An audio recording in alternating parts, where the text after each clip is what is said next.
안녕하십니까 여러분. 누리 PD 김철입니다. 자, 김문수 장관이 과연 차기 주자로서 뜰 수 있는가? 유튜버 기준으로는요, 우파 유튜버 대통령입니다. 제가 볼 때는 가장 선호되는 인물로 이제 보이는데, 다만 유튜브 바깥으로 나가게 되면 존재감이 그닥 이렇게 높지 않습니다. 아직 멀었다라고 할 수 있어요. 김문수 장관은 장점도 많지만 단점도 많죠. 뭐 나이도 나이지만 그 밖에 여러 가지 어떤 요인들이 이제 김문수의 부상을 가로막고 있다라고 생각합니다. 그 중에서도 가장 어, 극복하기 어려운 상대가요, 바로 조선일보, 중앙일보, 동아일보로 대표되는 이 보수 언론들입니다. 보수 언론 중에서도 그 3개 언론사, 거기는 다 이제 유력한 또 방송사까지 갖고 있잖아요. 뭐 주간지, 월간지 다 갖고 있고요. 그들의 영향력이 절대적입니다. 절대적.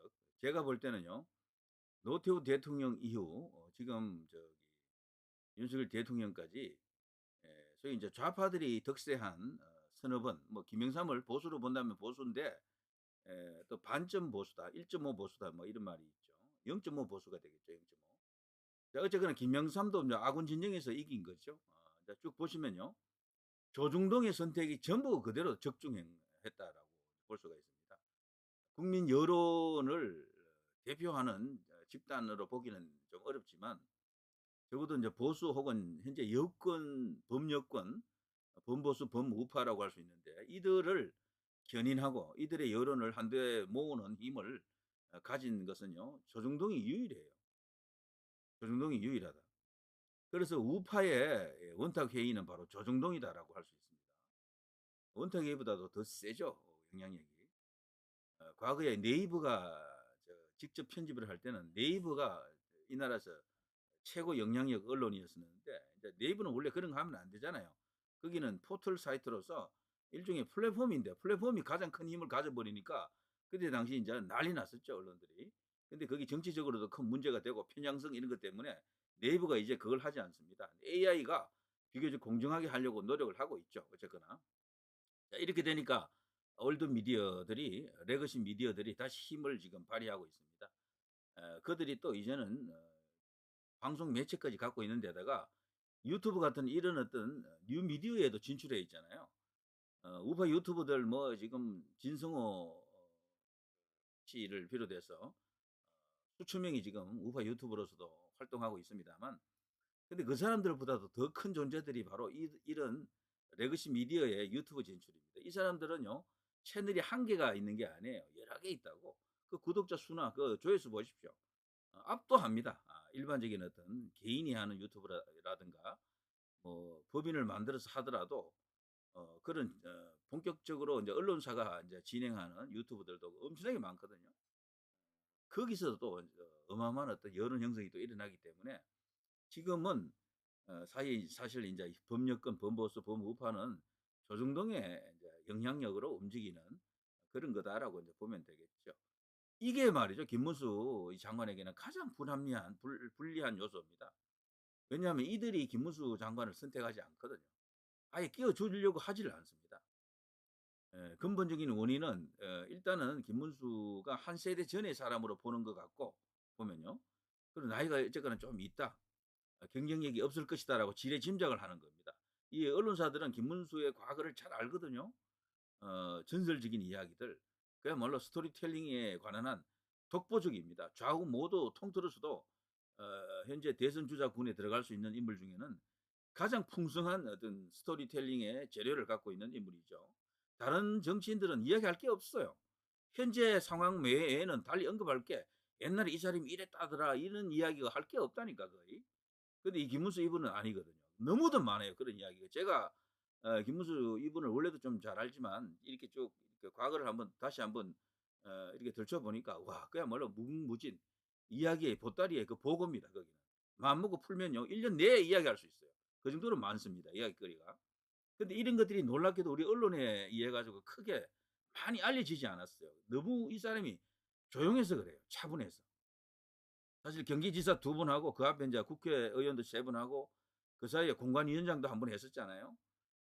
뭐 등등 뭐 이런 거 하면서도 조용히 일을 처리했다니까. 언론 플레이를 한 게 거의 없어요. 언론 앞에 나서서 뭐 이렇게 쇼를 했다거나 뭐 자기 자신을 위해서 어떤 퍼포먼스를 한 적이 한 번도 없습니다. 오히려 현역 정치인에서 은퇴한 상황이나 다름없었던 백수 시절, 야인 시절에 광장에서 태극기 들고 운동했을 때가 김문수 장관은 더 많이 노출이 됐죠. 물론 그것도 제도권 미디어로부터 노출된 것은 아니고요. 뭐 이제 아름아름으로 뭐 SNS를 통해서 유튜버 이런 걸 통해서 좀 알려졌죠. 그러니까 김문수를 가로막고 있는 것은 일단 조중동에서 보수 매체에서 보수 미디어에서 김문수라는 이름을 꺼립니다. 올리는 걸 싫어해요. 굉장히 노골적입니다. 그래서 차기 주자 여론조사에서도요. 아예 넣어 주지 않습니다. 이 너무도 큰 편파라고 보일 수가 있습니다. 차기 주자로 이름이 들어오는 사람은 지금 현재 보수 기준으로는요. 절대 이제 뭐 1 강으로 이제 볼 수도 있는데 이 보수 안에서는요. 한동훈 그리고 오세훈, 홍준표 요 세 명은요 항상 들어와 있어요. 이 세 사람이 빠지는 경우는 거의 없습니다. 항상 들어온다. 그리고 인제 예전에는 유승민도 늘 들어왔는데 요즘 유승민이 많이 빠져요. 잘 안 들어옵니다. 어쩌다가 한 번씩 들어온다고 유승민. 그리고 이준석도 보수로 넣어 줍니다. 여론조사할 때는 보수 몫으로 들어와요 보통은. 가끔은 진보 쪽으로도 가서 한두 번 나올 때도 있는데 보통은 보수입니다. 그 5 명이 기본적으로 많이 나오고 안철수도 요즘은 들어왔다가 나갔다가 합니다. 위험합니다. 안철수는 이런 식이면 대선 주자에서 아마 이탈할 가능성도 커요. 왜냐하면 차기 주자 여론조사에 이름 빠지면 그건 끝이에요. 이제 더 이상 아무런 가능성이 없다라고 볼 수 있죠. 그 한 5명 정도입니다. 그 한 5명 정도.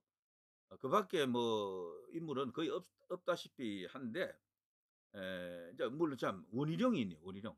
원희룡도 들어왔다가 나갔다 합니다. 원희룡도 들어왔다 나갔다. 안철수하고 비슷해요, 사실. 왔다 갔다 합니다. 근데 여기에 지금 김문수 장관이라고 하는 이름을 넣어야 되는데 넣자니 벌써 6 명이 꽉 차 있잖아요. 여론조사할 때 뭐 숫자가 딱 제한돼 있습니다. 보통 8 명으로 하죠, 8 명. 많으면 10 명입니다. 여기를 한 자리 비집고 들어가야 돼요, 여기를. 그런데 이거를 주도하는 데가 조정동입니다, 조정동. 우파 보수 외국 자유 이쪽 진영의 인제 언론사들 제도권 미디어들은 조선일보 따라간다는 말이 옛날부터 있었고요. 그래 조정동이 어떤 결정을 하는지를 봅니다. 그래서 이거 하고하고 이것들하고 이 언론사들하고 분명히 어떤 그 교감이 있어야 되고 뭔가 통하는 사이라 해야 되는데 김문수 장관은 여기가 지금 고리가 딱 끊겨 있죠. 여론조사에서도 넣어 주지 않고 보도 자체도 아주 째째하게 해 줍니다. 많이 안 해 줘요. 노출이 잘 안 됩니다. 하더라도 그냥 팩트 중심으로 그냥 심심하게 드라이하게 이렇게 알려 준다고요. 뭔가 이렇게 광고하는 듯한 느낌이 전혀 없어요. 그리고 김문수를 좋아한다는 느낌 자체도 전혀 없고. 자 이게 인제 최대의 난적이다라고 볼 수 있겠죠. 그리고 또 하나는요. 국민들이 김문수 장관을 옛날 사람으로 보는 거예요, 옛날 사람. 근데 실제 나이가 쪼끔 있긴 해도요. 70대 초반이잖아요. 지금 나이가 어쩌면 좋다라고도 할 수 있어요. 본인이 건강만 괜찮다면은. 경륜도 충분하고 전체적으로. 그러나 어쨌거나 이런 어떤 세간의 선입견이 있습니다. 이걸 또 극복을 해야 되는 숙제가 있고요. 그리고 또 하나는 이분을 언제부턴가 극우로 인제 몰아붙이고 있죠, 극우. 저는 극우가 나쁘다고 안 봅니다만 그런데 사실 김문수 장관을 보게 되면 극우는 어린 반푼어치도 없는 이야기입니다. 극우는 무슨 극우입니까? 노동 정책을 펼치고 있는 걸 보십시오. 오히려 진보에 가까운 인물이다. 어떻게 보면은. 노동 정책만큼은 역대 그 어떤 노동부 장관보다도 파격적으로 점진적으로 어떤 진보라는 단어는 제가 빼겠습니다. 점진적 그리고 실용적 그런 어떤 정책을 취할 것 같습니다. 와 기존에 보수 노동부 장관들이 하지 못했던 것을 김문수 장관이 아마 할 겁니다.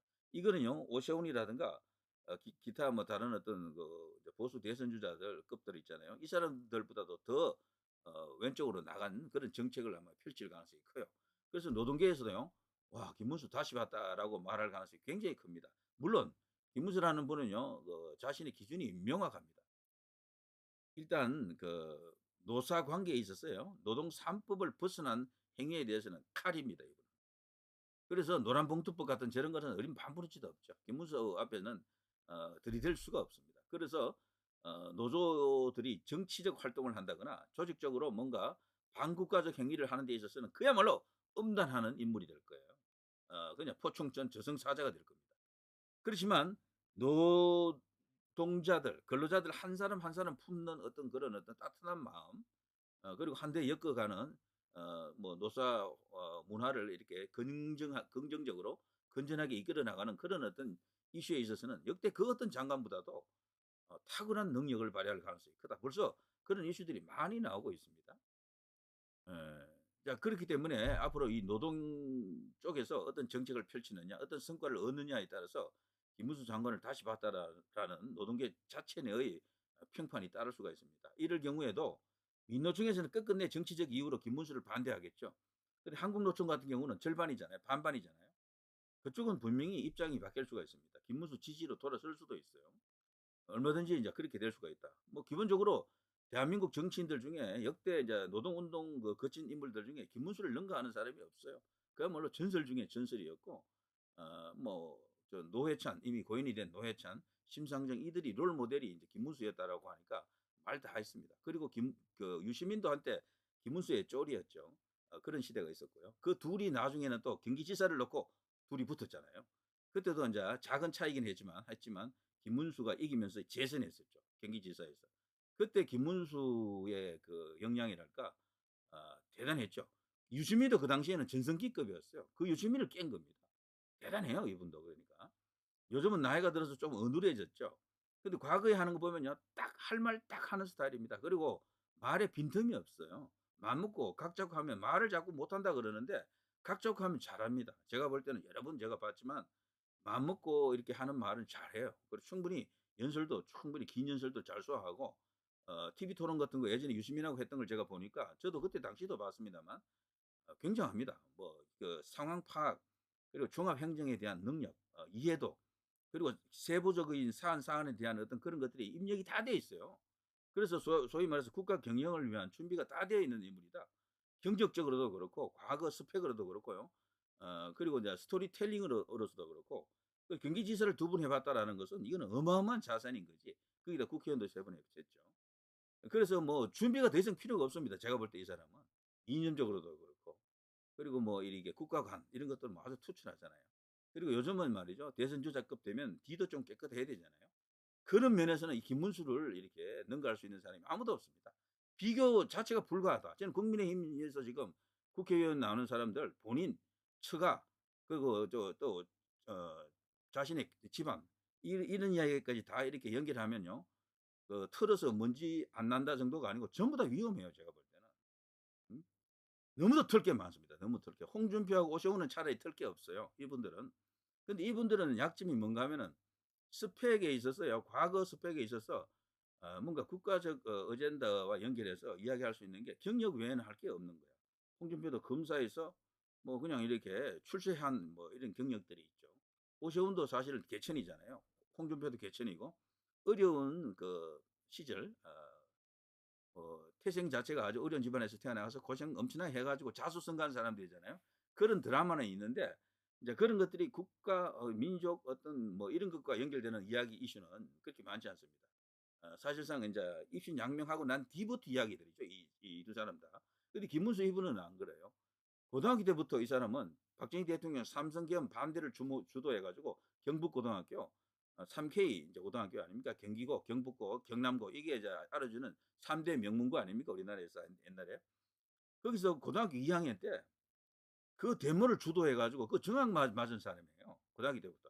김문수 이야기는 그때부터 시작되면요 너무도 많습니다. 이야기할 것이 쫙 뻗어 나오는 이야기였습니다. 이런 사람이 180도 이제 이렇게 마음이 변해가지고 지금 그 누구보다도 선명한 우파를 지금 지향하고 있습니다. 에, 너무도 많이 바뀌었죠. 이분이 외국에 나가서 이렇게 어느 순간 살펴보면 자기가 그동안 미망에서 헤매이고 있었다.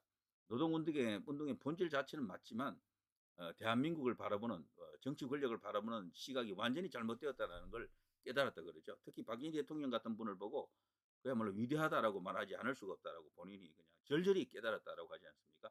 왜냐하면 세계의 독재자들이 많지만 박정희 대통령 같은 독재자가 없기 때문에 그래요. 그런 분이 없습니다. 그렇게 청렴하면서도 어마어마한 능력으로 나라를 최극빈 국가에서 선진국으로 이렇게 진입할 수 있는 모든 조건을 다 만들어 놓고 가셨잖아요. 이런 거를 이분이 이제 본 거죠. 자, 그러면서 삼성의 위대함, 현대의 위대함, LG, 대우의 위대함을 그때 봤다라고 언급했고요. 그야말로 이제 절절한 어떤 자기 반성 후회가 따랐던 인물입니다. 그냥 어쩌다가 슬쩍 정치적 이유로 목적으로 그냥 이쪽으로 넘어온 사람이 아니라니까요, 그 김문수는. 그리고 그 이분은 말이죠. 그런 단점도 몇 가지 갖고 있지만 장점도 많습니다, 장점. 수도권에서 통한다라는 거죠. 지금 국민의힘의 제일 문제가 수도권 문제 아닙니까? 수도권에서 안 통한다. 근데 이분은요, 경기지사를 두 번 했기 때문에 지금 우리나라에서 제일 지금 큰 광역자치단체가 어디입니까? 경기도잖아요. 경기도가 무려 1,500만에 가깝습니다. 서울보다도 500만 이상 많아요. 근데 경기도를 놓치면 아무것도 안 돼. 근데 경기도지사를 두 번 했고, 역대 경기지사를 가장 잘한 사람이 누구냐면 김문수로 다들 이야기합니다. 그래서 이 김문수 이분은요, 경기도에서 통할 수 있다니까? 얼마든지. 경기도에서 통하면 그 주변에서도 어느 정도 먹히잖아요. 그럼 수도권에서도 통한다는 이야기야. 중수청의 다른 말은 경기도라고도 할 수 있어요. 어떻게 보면. 그리고 젊은 층인데 젊은 층 중에서도 우파적 보수적 관점을 가진 사람들은 많거든요. 그런 사람 눈에는 분명히 이제 김문수라는 이름이 어느 정도 경쟁력으로 다가온다. 그리고 이분이 영남 사람 아닌 걸로 아는 사람이 많은데 정몽주의 후예 아닙니까? 정몽주의 고향 영천에 성은 다르지만 정몽주의 정신이 김문수에게도 저는 있다라고 생각합니다. 바로 김문수가 그 고향이 영천입니다. 경북 영천 TK잖아요. 그럼 쫙 이렇게 이런 것들이 더욱더 이렇게 널리 확산되고 그리고 박근혜 대통령에 대해서 그분이 뇌물죄면 나도 뇌물죄다. 그리고 이제 일제 이제 강점기를 바라보는 시각도 완전히 오리지널 팩트에 입각한 오직 진실만이 이제 힘이다라는 그런 입장을 갖고 있죠. 아무리 그때가 불편한 역사라도 역사를 지우면 안 되잖아요. 그걸 그대로 받아들여야 되지 않습니까? 일제 강점기에 우리나라 국적이 과연 있었나요? 거기에 대해서도 선명한 입장을 갖고 있고. 그러니까 유일합니다. 이렇게 선명한 입장을 내세울 수 있는 유일한 인물이다. 소위 이제 보수 쪽의 인물들 중에서도 그렇게까지 똑부러진 자기 입장을 말할 수 있는 사람이 없는 거죠. 자, 이런 것들이 다 알려지면서 이제 영남권에서도 이제 반등을 시작한다라고 벌써 제가 알기로는 영남 벌써 시작했습니다. 김문수가 본격적으로 여론조사에 이제 투입만 되면은 지지율이 팍팍팍 올라올 겁니다. 순식간에 10%대로 이제 갈 것으로 저는 전망합니다. 그래서 이제 앞서 이제 이런 어떤 장벽을 이제 이렇게 극복을 해야 되죠. 그러자면은 조중동과는 별개로 이제 진행되는 여론조사 있잖아요. 이런 데서는 나타나야 되는데 지금 보니까 데일리안 같은 이런 우파 언론도 김문수를 빼더라고요. 일부러 빼는 거야, 그러니까. 그래서 한동훈 중심으로 가고 있는 게 지금 보입니다. 조중동도 지금은 일단 한동훈 쪽으로 가 있어요. 그렇지만 경쟁력이 중요합니다. 이재명과 1대1 대결해서 그렇고 다자구도에서 너무 큰 차이가 나잖아요. 그래서 지금 조중동도 제가 보니까 다른 사람을 찾고 있어. 없으면은 그대로 한동훈으로 갈 가능성이 있습니다. 그런데 한동훈으로 끝내 안 된다 싶으면은 아마 옮겨가겠죠. 뭐 오세훈 정도가 아마 무난할 겁니다. 그들 입장에서는. 그런데 그들로서도 안 된다라는 게 나중에 또 드러나게 되면은 새로운 답을 찾겠죠. 그때 이제 주목될 수 있는 인물이 이제 김문수 같은 이런 사람이 되겠죠. 그래서 김문수 이분은요, 딴 거 없습니다. 다른 여론조사, 군소 어떤 여론조사 기관들이 있고요. 그런 어떤 언론사들이 있잖아요. 그때만이라도 이름이 올라와야 돼요. 어? 현재 한국갤럽은 여론조사할 때 본인의 이름을 불러주지 않잖아요. 주관식으로 하기 때문에 거기서는 김문수가 나타나는데 다른 데서는 나타나지 않는 이유가 이름을 아예 불러주질 않는데 어떻게 나타납니까? 이제 그걸 할 수 있는 조건을 만들어야 된다. 그러자면은요, 일단 언론 앞에서 계속해서 뭔가 이슈 파이팅을 해줘야 돼요. 너무 조용한 분이에요, 이분은 사실은. 좀 언론 앞에서 기자 앞에서 서는 걸 좀 즐기는 스타일이면 훨씬 더 매일같이 김문수 이야기가 많이 쏟아질 수 있게 하면 훨씬 더 이렇게 본인의 주가랄까 몸값이 상승합니다. 인지도도 더 넓어지고 그리고 또 훨씬 더 차기 주자로서 도약하는데 큰 도움이 될 텐데요. 이제 그런 점들. 자, 어쨌거나 가능성과 단점을 둘 다 갖고 있는데 일단 어떤 하나의 그 계기가 주어질 겁니다. 변곡점이 올 겁니다. 그것만 돌파하게 되면 순식간에 저는 10%대로 도약할 수 있는 가능성이 가장 큰 인물이다라고 봅니다. 지금 한동훈을 빼고 나면은 10% 진입이 현실적으로 가장 근접해 있는 인물이다. 최근에 여론조사 보면 5% 가까이 나오잖아요. 4.5, 4.8 이런 식이잖아요. 그게 갤럽이거든. 그런데 예전에 에너지 경제신문인가 거기서도 한번 했는데 그때도 4점 몇 프로 나오더라고. 그런데 이제 이런 여론조사가 예전에 거예요. 한두 달 전에. 그런데 이거를 이제 어느 정도 이제 보편화된 상황 속에서 여론조사 투입을 시켜주면은 뜨기 시작한다. 뜰 수 있다라고 생각이 돼요. 김문수 이분이 지금 펼치고 있는 노동 정책을 쭉 보게 되면은 그 전에 노동부 장관보다도 훨씬 왼쪽으로 나갔어요. 전부 노동자 한 사람 한 사람을 딱 이렇게 배려하는 끌어안는 그런 정책들입니다. 그래서 이런 걸 보고요. 노동 정책에 관한 야권도 함부로 김문수를 못 갈 거예요. 그래서 말이죠. 지금 야권은 그러지 오로지 이제 일제 강점기 관련해서 국적 발언 그걸 갖고 물을 늘고 늘어지죠. 그러면서 김문수가 더 뜨는 것을 막으려고 몸조심하는 게 보입니다. 자꾸 때리니까 김문수가 커지잖아요.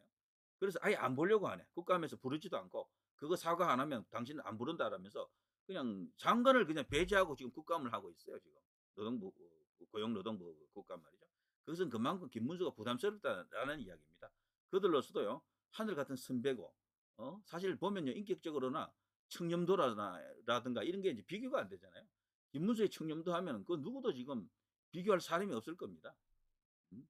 깨끗한 수신 제가가 이제 이루어진 사람이고 그래서 틀면 안 틀리는 인물이다. 이렇게 볼 수가 있겠죠.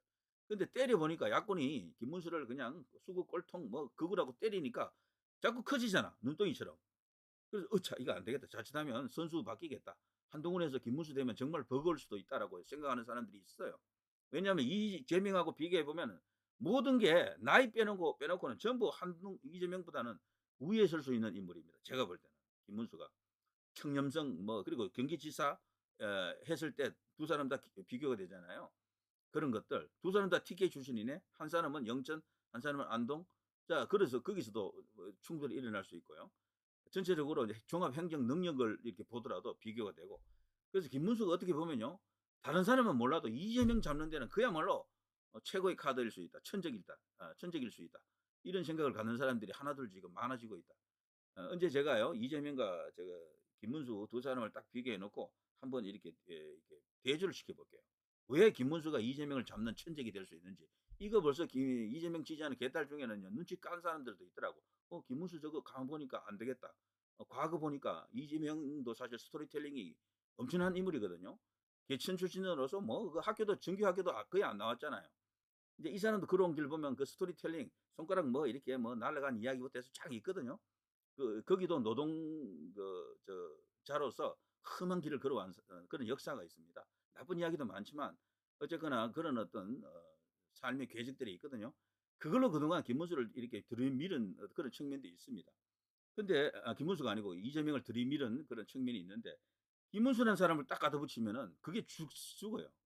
빛이 바랍니다. 그래서 가만 보니까 '이 김문수 뜨면 안 되겠다.'라고 그래 믿는 사람들도 제가 확인했었어요. 실제 그런 사람이 있습니다. 그 사람들은 더 이상 한동훈에 대해서 아무런 경계심을 갖지 않더라고. 아무런 비난도 안 해요, 한동훈에 대해서는. 언제부턴가는. 자 누리 PD 김준희였습니다.